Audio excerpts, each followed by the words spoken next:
Alright, hello again, YouTube, and wherever else this video ends up.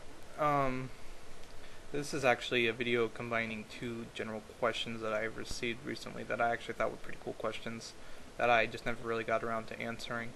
The first question was, in my opinion, why do several eBay sellers fail within a short amount of time of starting up? And the second question is, how much do you really need to invest to earn a livable income? And I guess I'll try to answer them as best as I can, because I've actually thought about these questions a lot within the past week. Um, when I calculated it out before, I've decided that if I just like completely lost everything, how much would it cost for me to um, to spend, or how much should I spend in order to earn $500 a week, which I consider a livable income. Of course, I make a lot more than that now, but 500 a week you can pretty much get by just about anywhere in the United States, probably except for like New York or LA or something. Um, so, and that number was actually 10,000. That's based on my past experience and past sales data that I've collected. Is that if you invest about $10,000 in low quantity products that show uh, sales data that they actually sell, you know how much you can get, say 20 items for, and sell them for, you know, a 2 to 300% markup on eBay in the United States. You'll be alright, and you'll make about $500 a week. And that leads me kind of to my first question is, why do I believe that most people fail probably within their first 6 months or year on eBay as new sellers, other than not having experience, which you gain obviously by failing a couple times, which is likely, um, is people don't reinvest. Say that you have $500, and this is actually I'm kind of telling a story and talking from experience. Um, is I had a friend that he stashed away $500 and he couldn't get any more than that because his wife would have known, and he wasn't earning that much through his job working at at Muscatine Power and Water, which is what do you call it? Just a electrical power company or something.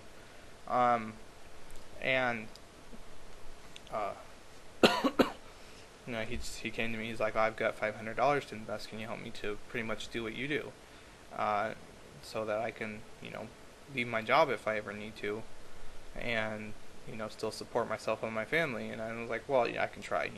$500. So I told him, sit down, do the data, do the research, and come up with the data to determine, what you need to buy to sell to make, a good profit that you can of course reinvest in.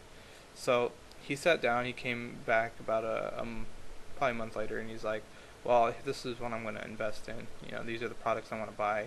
And I talked him out of not buying a large quantity instead of like spending all of his $500 on one exact product.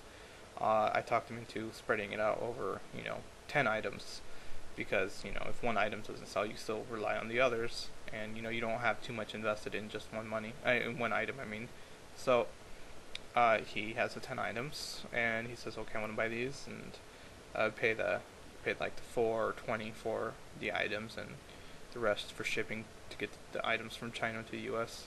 And so he sells them a month later, and he's sold them all for like $1,000.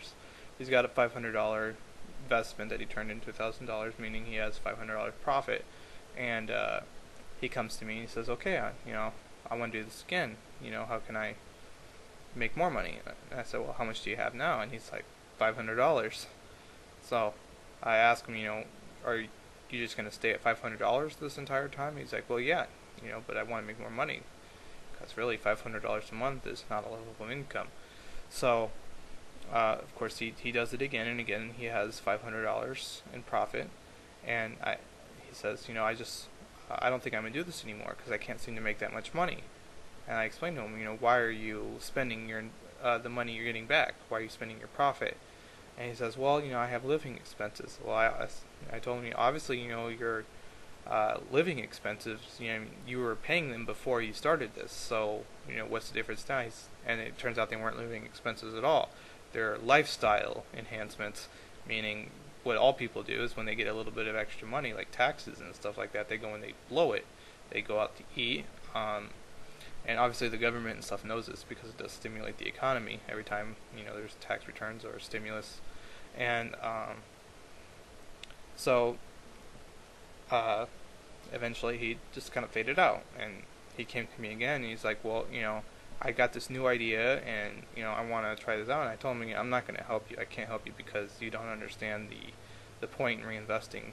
So what's going to happen is, now that you have $1,000, you're gonna get, say, $2,000 in return, and $1,000 profit, and you're just going to go out and blow $1,000. So that's where it ended.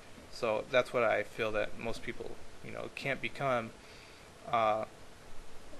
larger sellers than what they are. They kind of stay as small part-time sellers, and because that's really where they want to be. If they just wanted a little bit of enhancement in their ability to pay their bills or their lifestyle, they just wanted to go out to eat a couple times more each month, and so that was it.